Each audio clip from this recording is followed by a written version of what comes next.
Segundo vídeo, iniciando o segundo vídeo, amados e amadas, sobre dons espirituais ainda. Estamos explicando através dessa pregação sobre os dons espirituais. Capítulo 12. Eu me sinto numa correria de 100 metros de areia. Parece que nem comecei a corrida ainda. Normalmente, nós costumamos pregar enfatizando mais a explicação do que a informação sobre os textos bíblicos. Mas nessa série, vamos ensinar explicitamente o que a Escritura diz. Esse é um assunto muito importante. É um assunto que envolve muita experiência, muita emoção e vários ensinos a respeito.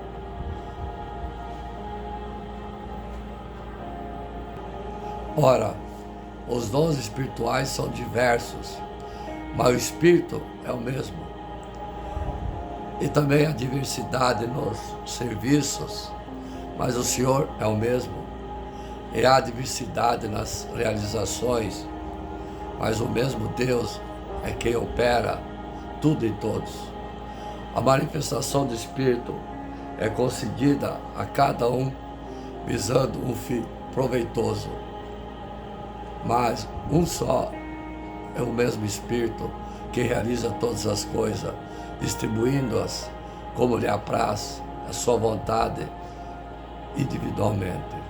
O ministério do Espírito Santo, nós cristãos, cremos em Deus Pai, cremos que Deus manifesta a sua personalidade em 3 pessoas, Deus Pai, Deus Filho, Deus Espírito Santo. As 3 pessoas trabalham em total acordo. Deus é um e ainda 3. Agora, como eu digo sempre, amados e amadas, Deus é 3 em 1. Deus Pai, Deus Filho, Deus Espírito Santo. Vamos nos concentrar no ministério do Espírito Santo. É uma das 3 pessoas da Trindade, do Pai, do Filho, do Espírito Santo. É a terceira pessoa da Santíssima Trindade.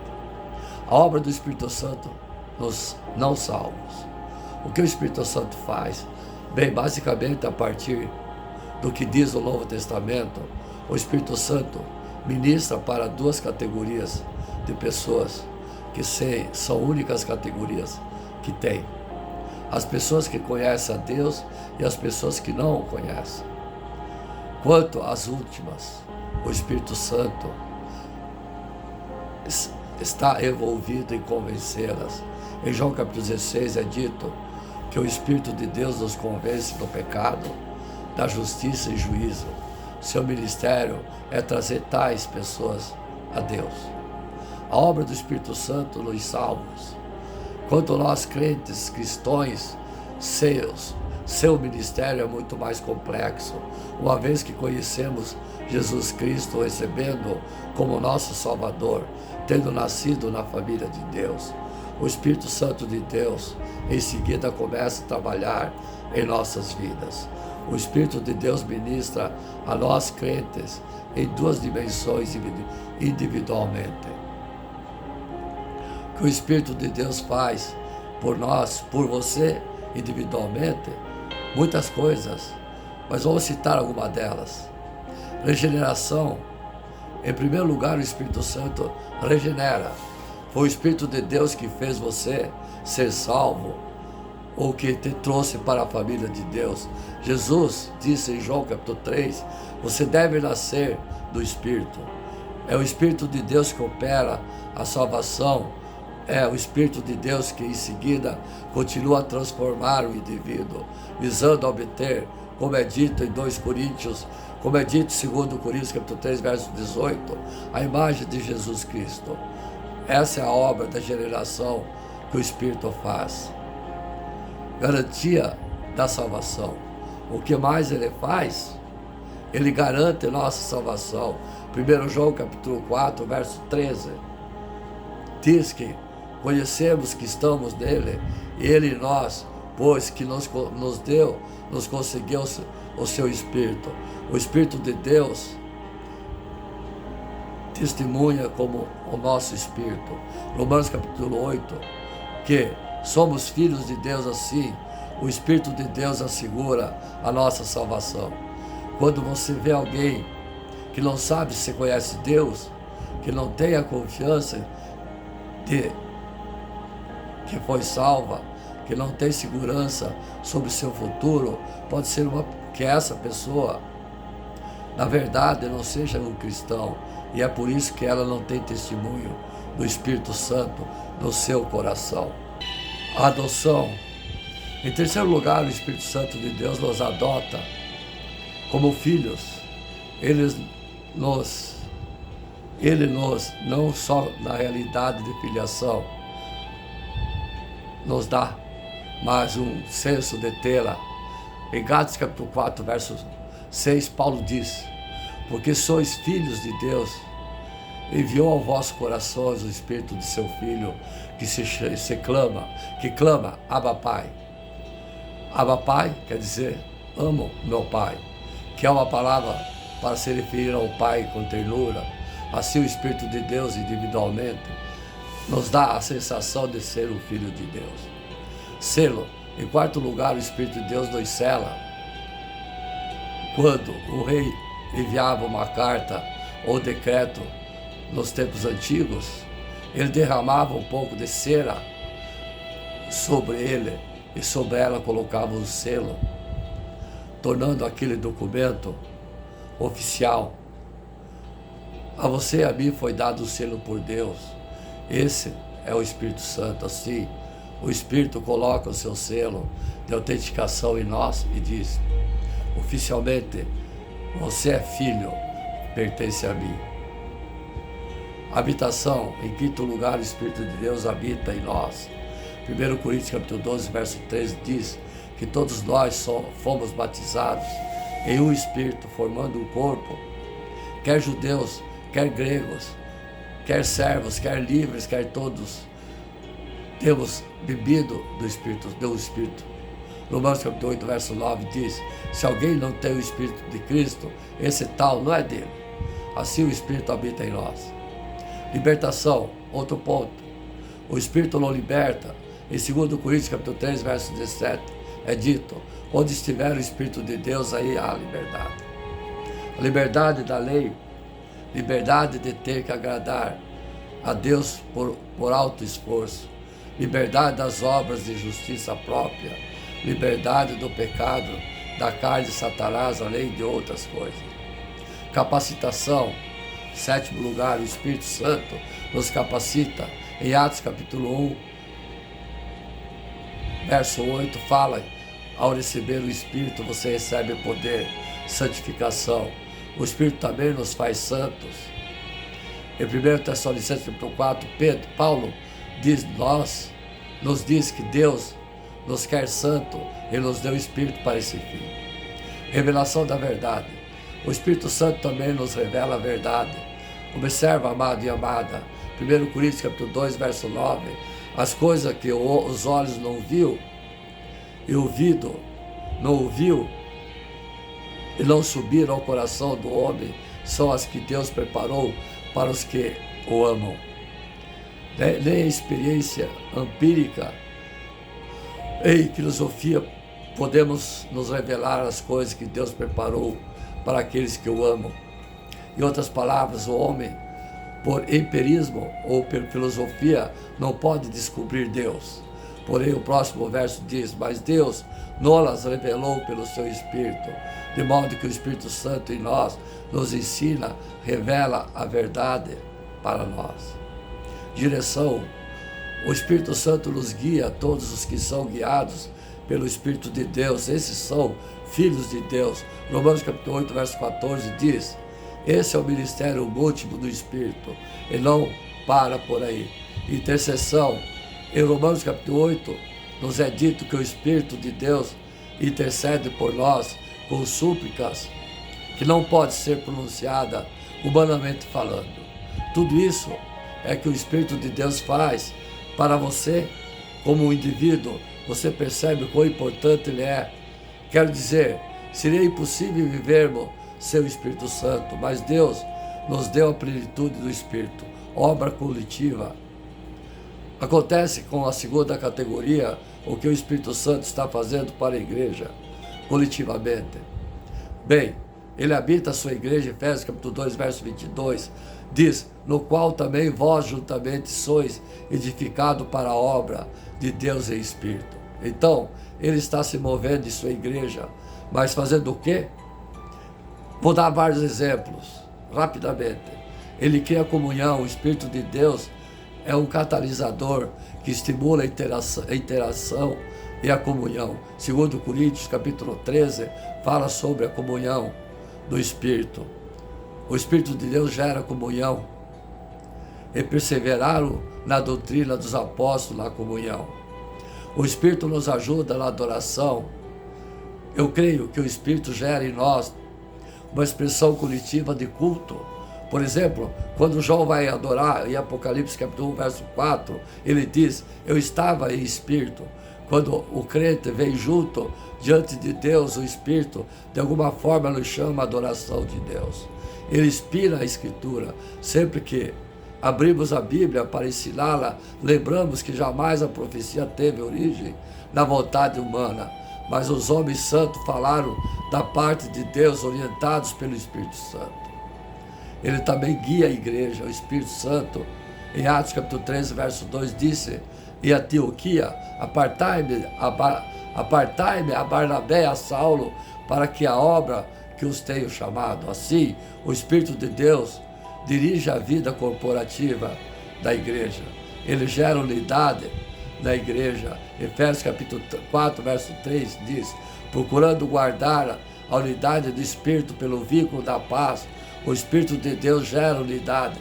Ele trabalha para a unidade. Amém? Vamos seguir então, amados e amadas, no próximo capítulo, a jornada de Paulo enfrentando a tempestade e crescendo na fé. Paulo, em sua jornada a caminho de Roma, foi submetido a tempestades literais e figurativas, representando as dificuldades que todos nós podemos enfrentar em nossa caminhada com Cristo. No entanto, ele não permitiu que essas adversidades o derrotassem. Pelo contrário, Paulo viu cada desafio como uma oportunidade de cumprir o seu propósito e confiar ainda mais em Deus. Sim, Paulo enfrentou a adversidade e continuou crescendo na fé, mesmo nas situações difíceis. Paulo compreendia que a vida cristã não era um caminho de conformidade e de conforto, de comodidade e de conforto. Ele entendia que Deus também aflige aqueles que estão acomodados, que pararam de buscar e estão apenas desfrutando a vida sem viver plenamente o propósito.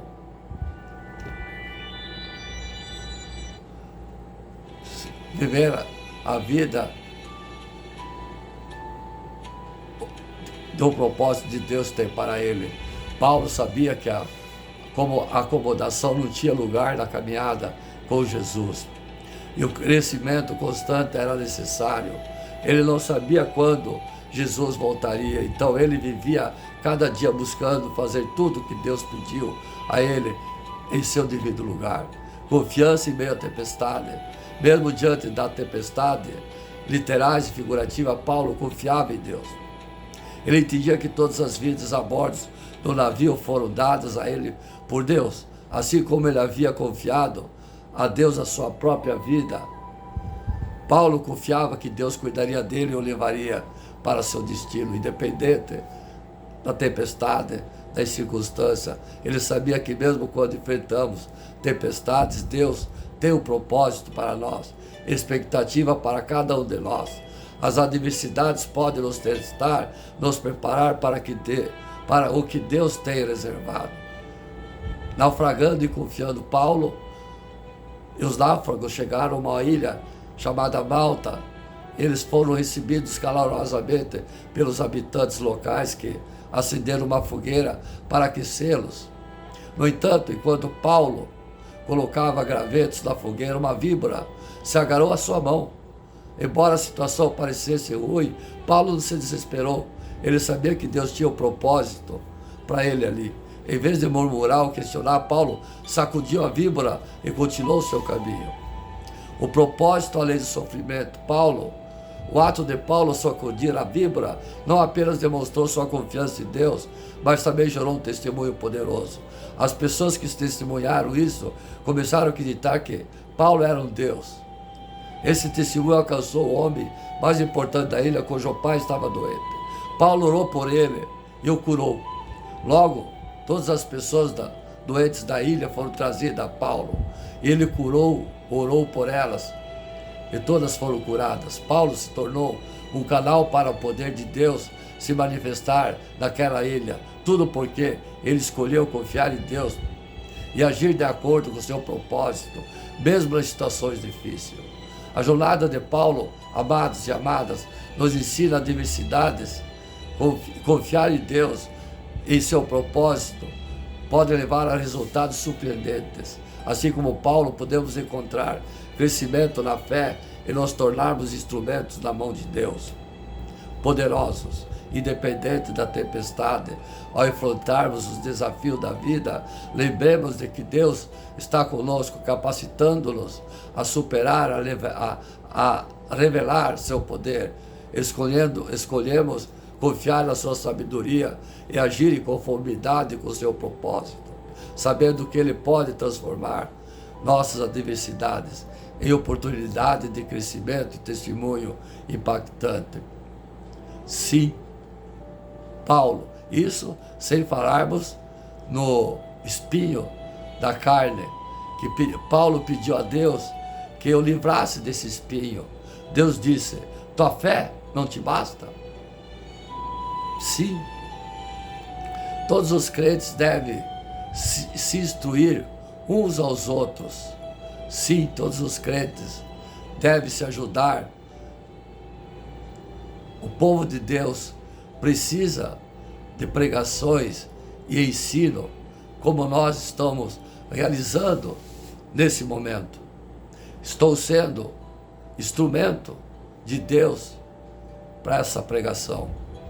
Ao longo dos anos, não deixamos da admiração por pessoas que influenciaram muito na história das religiões. Sim, muitos homens foram influenciados. Quando você ouve a palavra instrução mencionada na igreja, provavelmente pensa no pastor, no presbítero e sua congregação. E você está certo em fazê-lo. Um presbítero deve ser apto a ensinar. 1 Timóteo capítulo 3, verso 2. As escrituras nos ensinam que o presbítero deve ser apegado à palavra fiel, que é o segundo a doutrina, de modo que tenha poder para exortar pelo reto ensino. Tito capítulo 1, verso 9. Mas a Bíblia também ensina que todos os crentes devem instruir uns aos outros. Sim. Em Romanos capítulo 15, verso 14, Paulo escreve: e certo estou, meus irmãos, sim, eu mesmo, a vosso respeito, que estáis possuídos de bondade, cheio de todos os conhecimentos, aptos para vos admoestardes uns aos outros. Semelhantemente, ele exorta os colossenses: habite ricamente em vós a palavra de Cristo, instruí-vos e aconselhai-vos mutuamente em toda a sabedoria. Temos registro de diversos crentes no Novo Testamento que instruíram os outros, mesmo não sendo pastor ou presbíteros. Por exemplo, Estevão, o diácono, deu instruções que lhe custaram caro aos líderes judeus e crédulos sobre Jesus. Atos capítulo 7. Filipe também, um diácono, instruiu o eunuco e o etíope sobre o significado de Isaías 53, e em seguida evangelizava em toda a cidade até chegar a Cesareia. Atos capítulo 8, versos 26 e 40. Priscila e Áquila, marido e mulher, tomaram a Apolo com a mais exatidão, lhe puseram o caminho de Deus. Paulo encarregou os homens e mulheres mais velhos de instruir os homens e mulheres mais jovens, respectivamente. Tito, capítulo 2, verso 1 e 6. Além disso, ele ordenou aos pais que instruam seus filhos. Efésios, capítulo 6, verso 4. Todo crente é chamado para que fale a cada um a verdade com o seu próximo. Efésios, capítulo 4, verso 25. E ainda exortai-vos mutuamente a cada dia. Hebreus, capítulo 3, verso 13. Isso não significa que todos são chamados a exercer o cargo de presbítero ou diácono. Deus reservou esses ofícios para os homens que atendem às qualificações bíblicas. Atos, capítulo 6, verso 3. 1 Timóteo, capítulo 2, verso 12. Mas isso significa que, em qualquer situação que nos encontremos, devemos instruir uns aos outros de acordo com a verdade da Bíblia. As várias palavras gregas que os estudiosos têm traduzido como instruir, ou palavras similares em nossas versões do Novo Testamento, podem significar ensinar, admoestar, aconselhar, provar, ou mesmo avisar. O princípio da instrução é bastante amplo, embora o contexto de cada passagem específica determine o seu significado. A ideia de instrução inclui uma variedade de palavras, ações que envolvem honrar a Deus, buscar a verdade e viver humildemente. Sim, devemos ajudar o irmão, aconselhar, ensinar a palavra do Evangelho. O povo de Deus precisa de pregação e de ensino. Ao longo dos anos, houve muita influência a todos que pregavam o Evangelho do Senhor, ensinando e pregando o que a Bíblia diz sobre ensinar. Vamos ver. O ensino é uma parte necessária e valiosa da vida. Chegamos a esse mundo ignorantes e devemos ser ensinados. Proficiência linguística, habilidade motora, normas culturais, costumes sociais, boas maneiras, valores morais, tudo isso é muito mais, são produtos de processo de aprendizado da infância e da criança. Visto que o ensino é um elemento chave na aquisição de informação e no desenvolvimento do conhecimento, não é de surpreender que a Bíblia tenha muito a dizer sobre o assunto. O ensino é um dos dons do Espírito Santo. Temos, porém, diferentes dons segundo a graça que nos foi dada. Se a profecia seja segundo a proporção da fé, se é ministério, dedica-nos ao ministério. O que ensina, dedica-se ao ensino. Romanos capítulo 12, versos 6 e 7, que diz a carregar. Nesse contexto, ensinar é a habilidade de Deus para explicar a palavra de Deus. O professor tem a habilidade sobrenatural de instruir e comunicar claramente o conhecimento, especificamente a doutrina da fé e as verdades da Bíblia. 1 Coríntios capítulo 12, versos 27 e 29. O ensino é um quesito para pastores, pregadores, missionários. É necessário, pois, que eles sejam aptos a ensinar. 1 Timóteo capítulo 3, verso 2. A Bíblia instrui pastores a ensinar a sã doutrina da palavra da Bíblia, escrita por Deus. Ordena essas coisas e ensine-as. 1 Timóteo capítulo 4, verso 11. Aqueles que são ensinados pelos pastores devem então seguir o processo de disseminação da informação. E o que você viu, ouviu de mim, na presença de muitas, testemunha isso mesmo, transmita aos homens fiéis, idôneos, para instruir outros. 2 Timóteo capítulo 2, verso 2. Observe aqui que nós é confiado o Evangelho e que seus mestres devem ser qualificados. Parte da qualificação é que sejamos fiéis. O ensino, assim como a pregação, era parte integrante do trabalho dos apóstolos. Mateus capítulo 28, verso 19. Paulo sabia que ele era o mestre do Evangelho, de acordo com a vontade de Deus. Para esse Evangelho, eu fui designado pregar, apóstolo e mestre, segundo Timóteo, capítulo 1, verso 11. E eu, nessa pregação, fui enviado pelo Pai para pronunciar os seus anseios, os seus desígnios, a sua palavra a você, em nome de Jesus. Obviamente, Jesus foi o melhor professor e muitas vezes é chamado de rabi ou mestre. Lucas capítulo 13, verso 10. Em seu ensino, Jesus usou ilustrações. Lucas capítulo 7, verso 31. Lições práticas e muitas histórias, parábolas. Ele ensinou Mateus capítulo 24, João capítulo 3, diálogo, perguntas retóricas, provérbios. Ele deu os deveres e os cumpriu. Ele usou hipérbole. Mateus capítulo 5, verso 29. Linguagem desafiadora, Lucas capítulo 13, verso 32. Em todos os momentos, Jesus, o mestre, tinha o melhor em mente para os seus alunos. E o assunto do seu ensino sempre foi a verdade absoluta, imutável de Deus.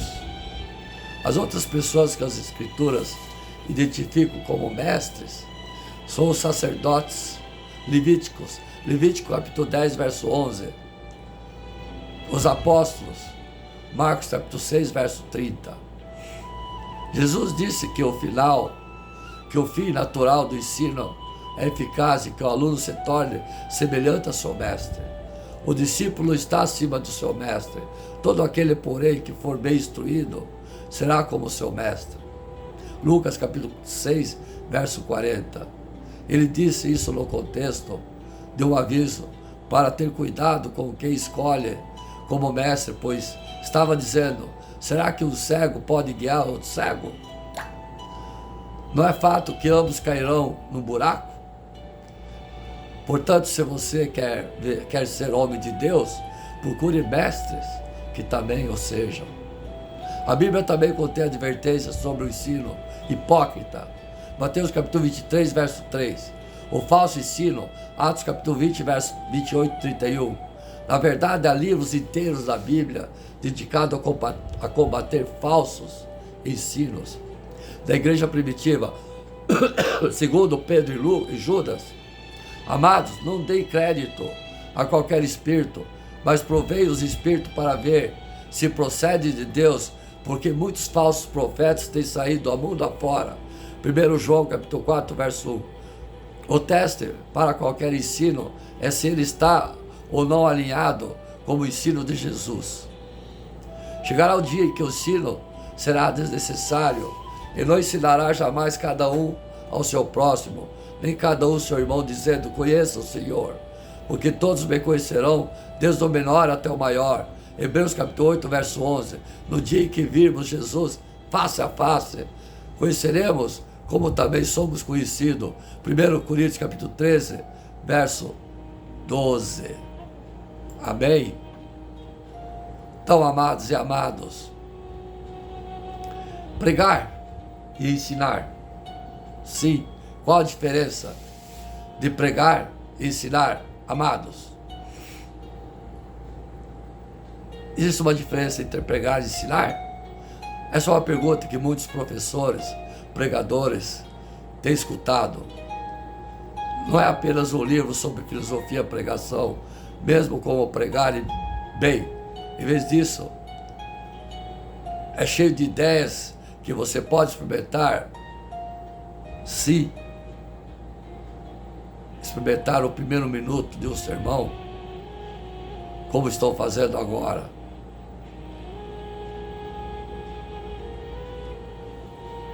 Então, como eu disse, a diferença entre pregar e ensinar, podemos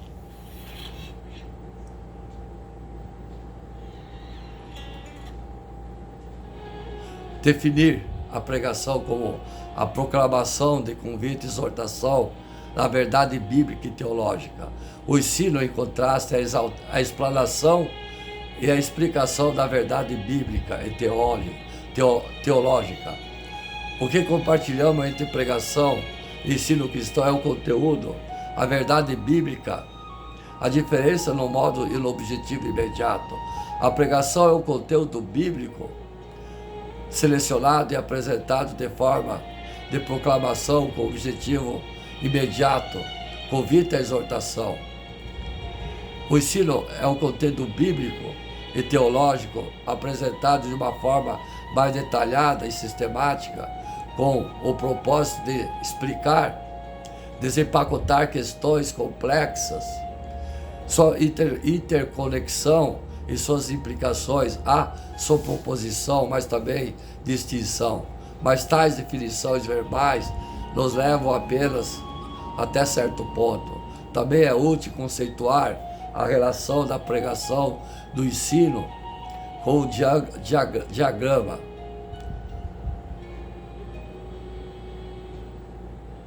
Sim, tanto a pregação quanto o ensino comunicam verdades bíblicas, mas seus modos objetivos são diferentes. Também podemos abordar a distinção entre pregação e ensino em outro ângulo. A pregação é o ensino dialógico. A pregação e a comunicação se movem apenas numa direção. O pregador no público aos ouvintes nos bancos. Mesmo em um ambiente vibrante, interativo, como é comum nas igrejas, o conteúdo é fornecido pelo pregador, enquanto a congregação fornece encorajamento vocal e musical. O ensino, por outro lado, se bem feito por natureza, a comunicação do conteúdo é dirigida pelo professor, mas as perguntas dos ouvintes moldam a conversa e o intercâmbio que acontece na sala. O bom ensino é inerente ao diálogo. A distinção monológica versus a dialógica significa que existem tópicos que só podem e devem ser tratados na sala de aula educacional, onde pode ser dado as respostas das perguntas feitas, esclarecimentos feitos, exemplos, críticas teológicas. Isso não é possível na situação monológica de um sermão. Assim, o objetivo e o conteúdo da pregação devem ser mantidos claramente distinto, que pode ser feito por meio do ensino. A pregação e o ensino se sobrepõem, mas são funções diferentes do trabalho do pastor. Por meio da conversa dialógica, sim, a conversa dialógica, mantido distinto, trabalhando as pregações e ensinando a palavra da Bíblia. Amém? Ensinar, pregar. A necessidade da pregação e do ensino é necessário. A Bíblia é a palavra de Deus, é o registro daquilo que Deus revelou a si mesmo e aos homens. A tua palavra é a lâmpada que ilumina os meus passos e luz que clareia o meu caminho. Salmo 119, verso 105. A explicação das tuas palavras ilumina e dá discernimento aos inexperientes. Salmo 119, verso 130. Quando as tuas palavras foram encontradas, eu as comi. Elas são a minha alegria, o meu júbilo, pois pertence a ti, Senhor dos exércitos. Jeremias capítulo 15, verso 16. As palavras que eu lhe disse são espírito e vida. João capítulo 6, verso 63. Todavia apenas uma é necessária. Maria escolheu a boa parte, e esta não lhe será tirada. Lucas capítulo 10, verso 42.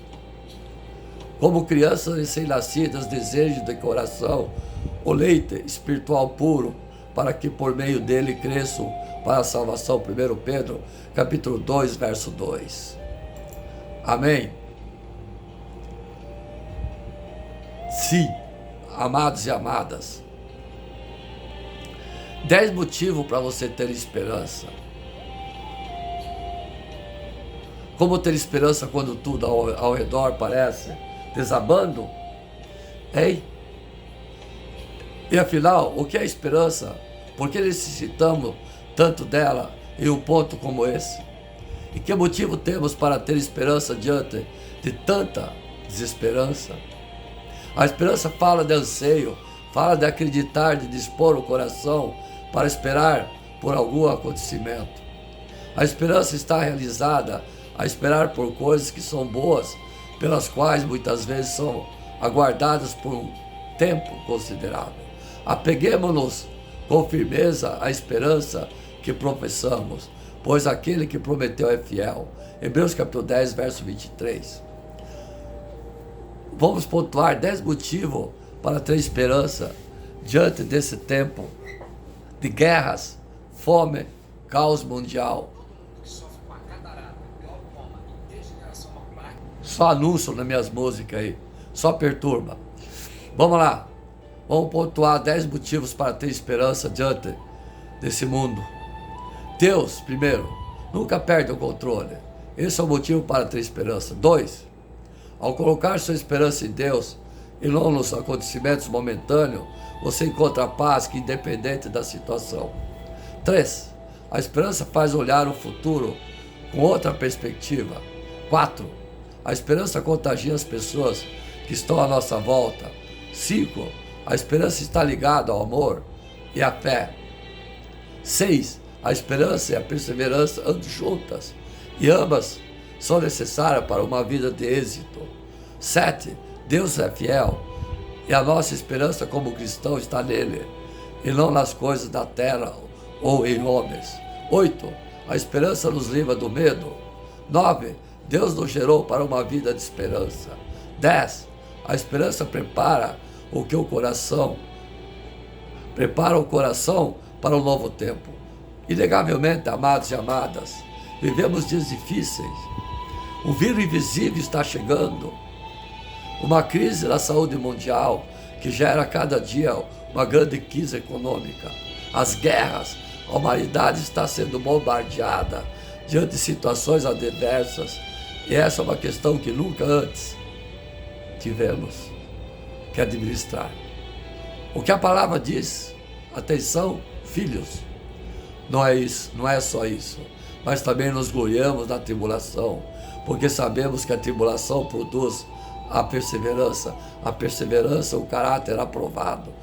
E o caráter aprovado, esperança, e a esperança não nos decepciona, porque Deus derramou seu amor em nossos corações, por meio do Espírito Santo, que Ele nos concedeu. Romanos capítulo 5, verso 4.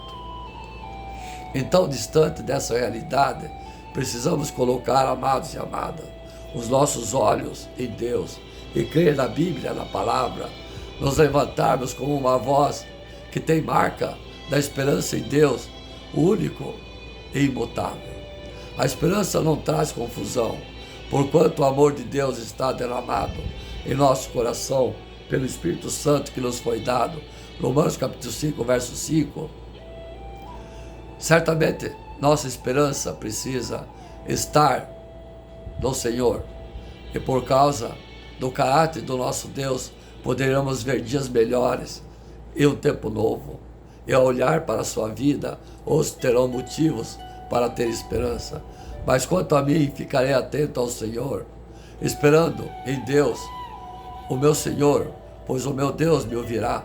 Miqueias capítulo 7, verso 7. Enfim, filhos amados e amadas, filhos de Deus, não coloquem sua esperança naquilo que é falível. Antes, sua vida está confirmada no seu Deus e na sua poderosa palavra. Que o Deus da esperança nos encha de toda alegria e paz por sua confiança nele, para que vocês transbordem de esperança pelo poder do Espírito Santo. Romanos capítulo 15, verso 13. Amados e amadas, o mover profético das pregações, da palavra, em nossos corações, eles nos exaltam, nos dá luz para trilhar o caminho das trevas, o caminho da dor, quantas guerras, quantas dores, quantas crianças, quantos adultos morrendo, pobres, morrendo de fome, doenças. Como diz a palavra nesse momento, dirigida a vocês, Deus usa seus servos, retos e fiéis a Ele, para transmitir os seus anseios, a sua palavra. E essa palavra que eu vos transmito é dada por Ele para que vocês se sintam a presença dEle, se sintam abençoados e abraçados pelo seu Pai, Deus Todo-Poderoso, Criador do céu e da terra. E essa é uma unção da palavra. Pastor, amados e amadas, servos do Senhor, Igreja Novo Reino, olhe o seu interior, veja a luz que você tem e use o dom que Deus te dá, o dom da palavra, o dom da profecia, o dom da cura, e seja sempre exaltado a honra no nome de Deus, que nos ama, apesar de sermos pecador, apesar de às vezes trairmos a confiança e o amor que tem por nós. Assim mesmo Ele não se ira sempre, Ele pode se irar por um instante, mas sempre irá nos esperar, nos amar e pedir que nós sejamos seus filhos realmente, em nome de Jesus. Amém.